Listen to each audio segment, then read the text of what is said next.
Hi friend, and welcome to Mom Babes, where every mom is a babe. And if you're like, Christina, I don't feel like a babe because my belly is getting so big, I can't bend over anymore, then this channel is especially for you. I make videos for moms who are creatives. And if you're like, I'm not a creative, that's a lie, because raising a live human being is the most creative thing that there is. Here at Mom Babes, I want every mom to feel beautiful, to feel seen, to feel encouraged and accepted. So if you have been following my show, you would have noticed that I kind of fell off the face of the earth for 5 months. And at the time I didn't tell anyone I was pregnant because of my history of miscarriages. And it's just kind of a weird thing to announce to the World Wide Web super early on. But now you know where I went. I have been forming a child inside of my uterus. Kind of what I wanted to focus on for this video is just my first trimester, and this being my third pregnancy. So even though I have been pregnant twice before, there were still things about this pregnancy that were new for me. One of those being juggling 2 toddlers while being pregnant, which I was dreading, and now I know why I was dreading it.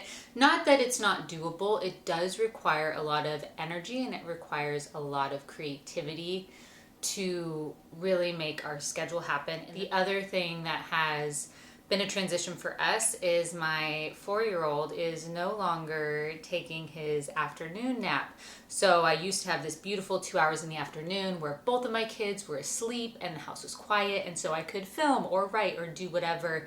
And so what was hard was, as he's not having that nap, he still does quiet time, but it's just not the same.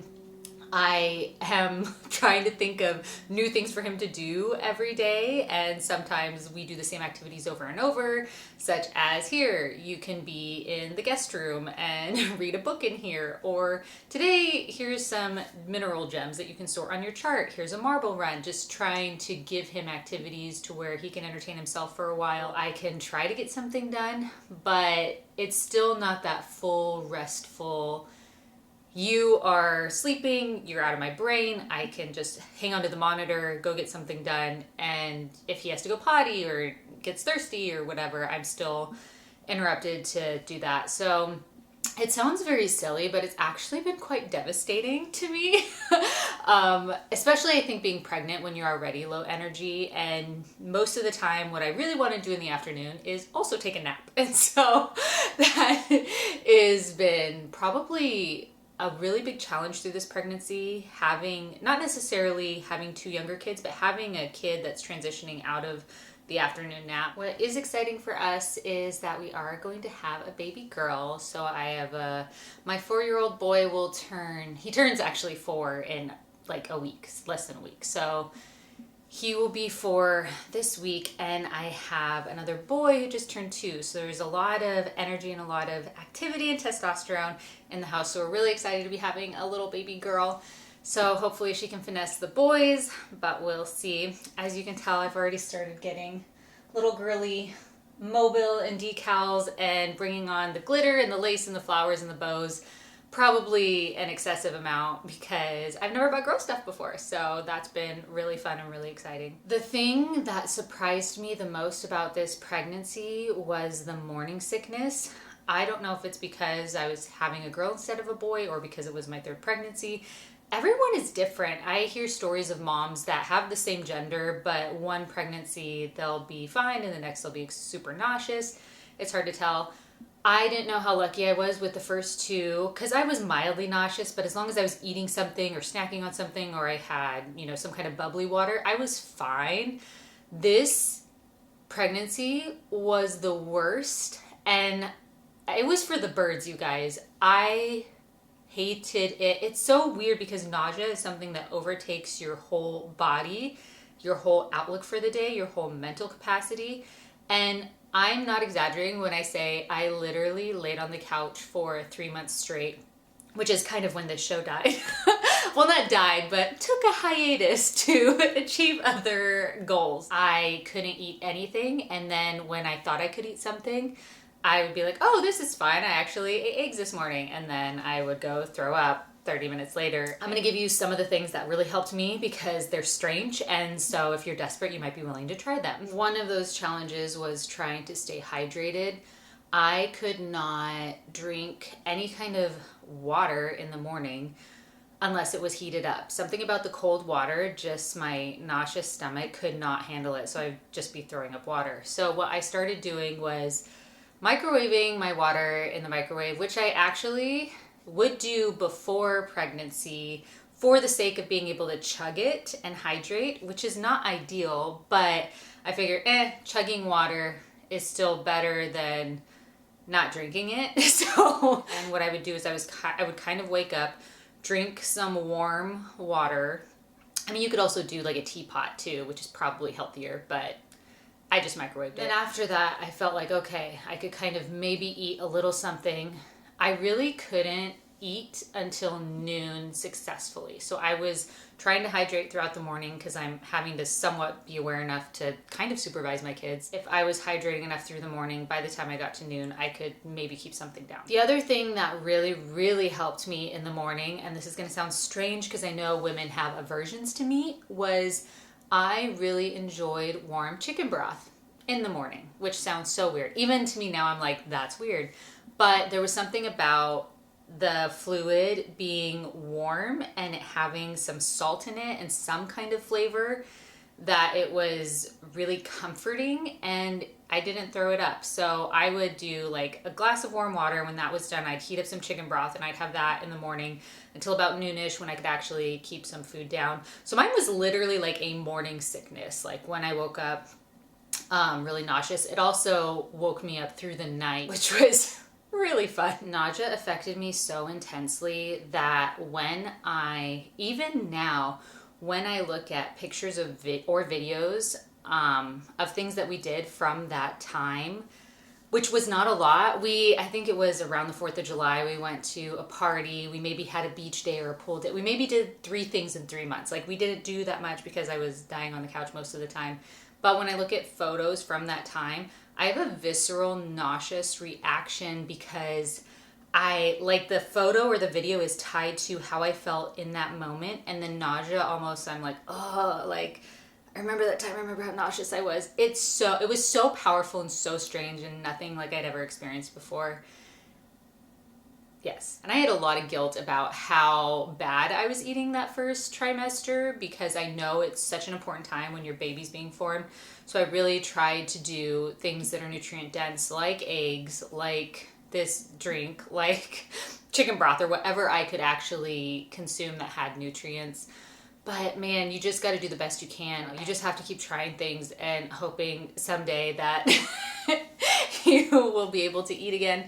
And just knowing that your baby's going to be okay. Basically, Dave's bread that I ate the whole time because you get to that point where you haven't eaten him forever and you're starving and you're like, oh, I'm just so hungry.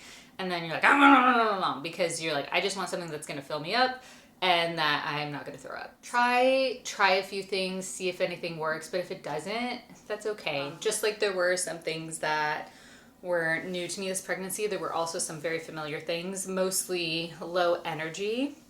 When I say tired or low energy, I try to think how to describe this to people. When you're pregnant tired, you're so tired, you literally feel like, if you've ever had anesthesia before, I once stepped on a needle and had to get a needle out of my foot. It's a weird long story, but I had to go on anesthesia to have the surgery.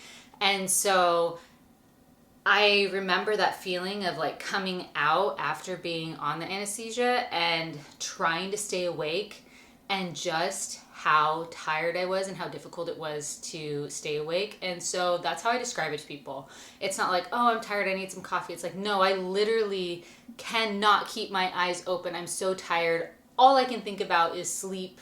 It consumes my brain. I can't even see how messy the house is or what else needs to be done because all I am consumed with is how tired I am. For me, I get extreme fatigue when I'm pregnant. I spent a lot of time, like I said, just on the couch, laying there, nauseous, exhausted, watching the kids play, and I physically wasn't able to engage and play with them like I normally would But the beautiful thing that came out of that was that their relationship really blossomed and they really bonded through that time and they got to grow together and learn to play together. Now they're really great at playing together.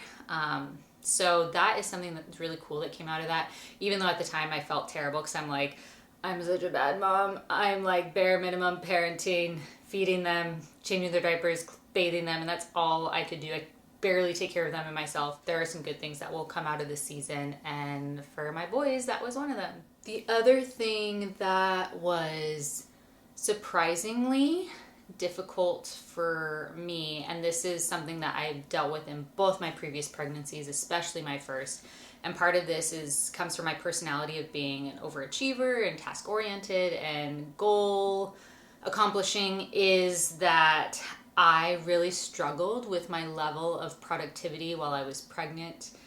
Yes, in the dishes, yes, in the laundry, yes, in the condition of the house. I am very much, unfortunately, influenced by the condition of the house. If it is chaotic and a disaster, it stresses me out. And so I was like, whatever, I guess I'm too tired to be stressed. Not just in those things, in, you know, your everyday mom things, but also in things like this where I have a lot of creative projects that I like to do. I like to organize our photos.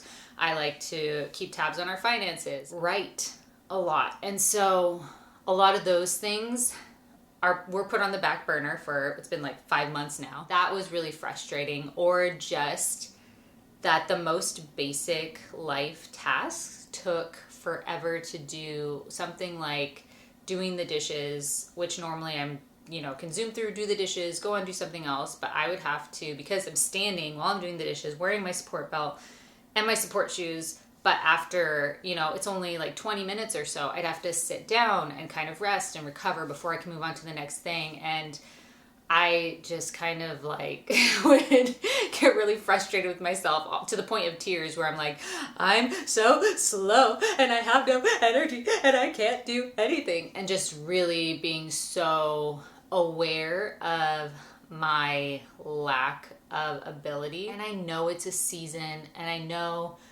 after postpartum, once baby sleep train, I'll be back again. But it's just hard to have patience during this time, and it still sucks. Even though you know it's a season, and even though you know it's going to get better, it's still difficult to walk through, and you're still going to have an emotional reaction.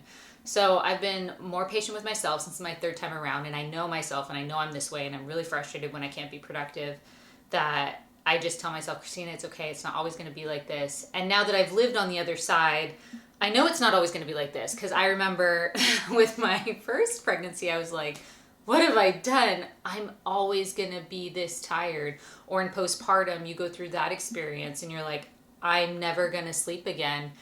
But now that I've lived it, I'm like, okay, sleep training is a thing. It can exist. I will get my life back. I will get my energy back. I will get my body back. We're going to be okay on the other side of this. But you don't know that when you're pregnant for the first time. You actually, at least I actually thought, this is how it's always going to be. Or, you know, you have people telling you, oh, it'll get better. You're like, yeah, but your kids are 7 and 9. I can't wait 7 years for this to get better. Taking it all in stride in combination with your personality. For you, you might be like, I don't care if I accomplish anything. That doesn't really matter to me. So that may not be something you struggle with, but emotionally, there might be something else that's difficult. Speaking of the emotional side of pregnancy, the thing that people are often curious about is, because I have had 6 previous miscarriages, being pregnant after you've had miscarriages and kind of the emotional journey that is. For me, one thing that I heard from someone else at some point was to every day tell myself, today I'm pregnant. And you don't know the future, you don't know what's going to happen, and dwelling on that typically isn't helpful. But today I'm pregnant. So I wouldn't really let myself freak out about the baby or about the pregnancy unless I was having an actual physical symptom. If I was having heavy cramping or heavy bleeding, then I would allow myself to be like, oh, this is bad. And then, you know, start to process and mourn and obviously go to the doctor, figure out what's going on, etc., etc. The thing that is hardest in the midst of that is spotting, because even during this pregnancy, I have had some spotting, which is extremely triggering. And because like at the beginning when I was spotting, that means, you know, I lost the baby. So to live in that and be like, okay, we had some spotting. Spotting at this point in pregnancy is normal. Like, I literally, this mantra I go through, we're not going to freak out unless you have heavy bleeding or heavy cramping, and then you just go along with your day. And telling yourself right now you're pregnant. At this point, what's exciting is that I can feel her move. And so, like, what I'll do sometimes is just lay on my side so that I can encourage her to start kicking, and then I can feel her. And I'm like, okay, baby girl, we're good. We're here. And 2, now that I am 26 weeks, we're being at the point that if something crazy did happen, she's at least can maybe have a really good chance of surviving outside the womb. Is very comforting point, especially in the first trimester. I'm not going to pretend like it's not difficult. I'm not going to pretend like there aren't moments where, as much as you try to talk yourself out of it, you're going to get those little pinches of anxiety because you've lived through so much loss and so much pain, and it's totally normal. So I think it's okay to be like, okay, I've gone through something very traumatic.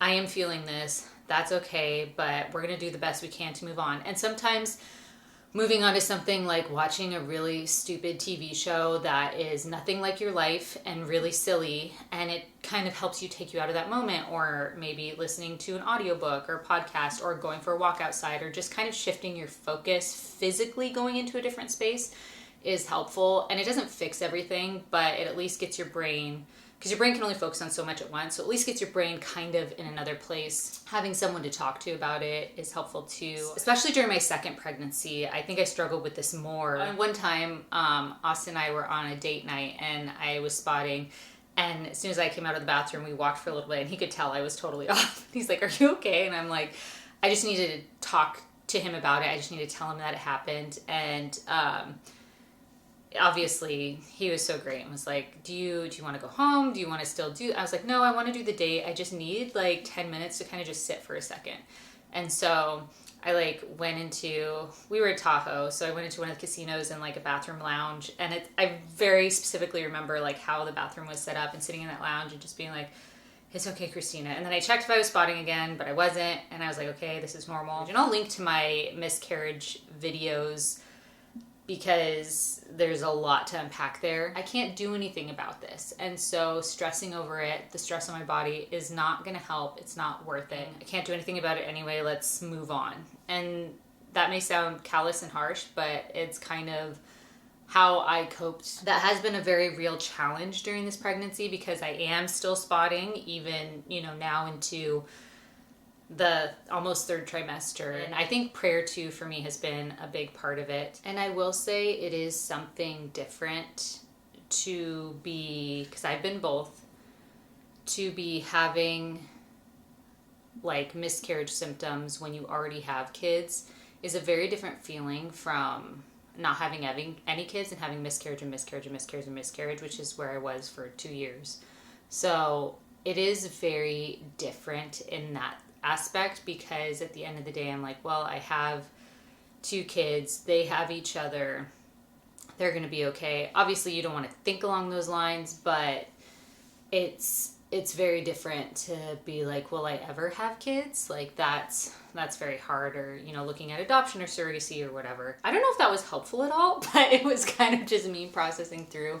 This is a part of pregnancy for me and for a lot of women. Like, miscarriage is on the rise, you guys. It's crazy. And I even talked, because I was talking to my doctor about it, my OB, and like, hey, I'm just a citizen observer. I don't have tons of patients to look at, but I feel like, because I went through this experience, and almost everyone I talk to now, more people are having infertility difficulties than people who are having regular pregnancies. Like, almost every single person I know is trying to get pregnant is having some kind of difficulty. And he was like, no, you're right. The statistics aren't out yet, but I think we're going to be very shocked at how they've risen. Something that I reflect back on that I think is really important, that I would encourage you to do if you are trying to get pregnant, is to eat really, really healthy. They're doing studies now in Europe where, and this is what Austin and I did, not knowing anything, just being like, we'll try this, we'll see if it works. But if you do a 90 to 120 days of really clean, healthy eating, because our food is so ultra processed and toxic, and all of that, if you just eat really clean, lots of vegetables, lots of fruit, don't eat anything out of a bag. Like, we did a very strict paleo diet, and we did that for 90 days before all 3 pregnancies now. And I mean, I've had successful pregnancies. Who knows if that's the reason why, but when you're at the point that you're desperate, which I was, you will try pretty much anything. You're like, yeah, that would really be hard for 90 days or 120 days. And at the end of it, if it doesn't help you or it doesn't work, there is no loss in eating healthy, really, really healthy for a period of time, just to do a detox in general. And then your body's at peak health for trying to get pregnant. I know specifically the study in Europe was talking about women who had PCOS and how eating super healthy for, at least 3 months really increased their chances of getting pregnant. So I'm not a scientist, but I am a synthesizer of information, and based on my experiences, based on a lot of women that I've talked to, maybe that might be worth trying for you.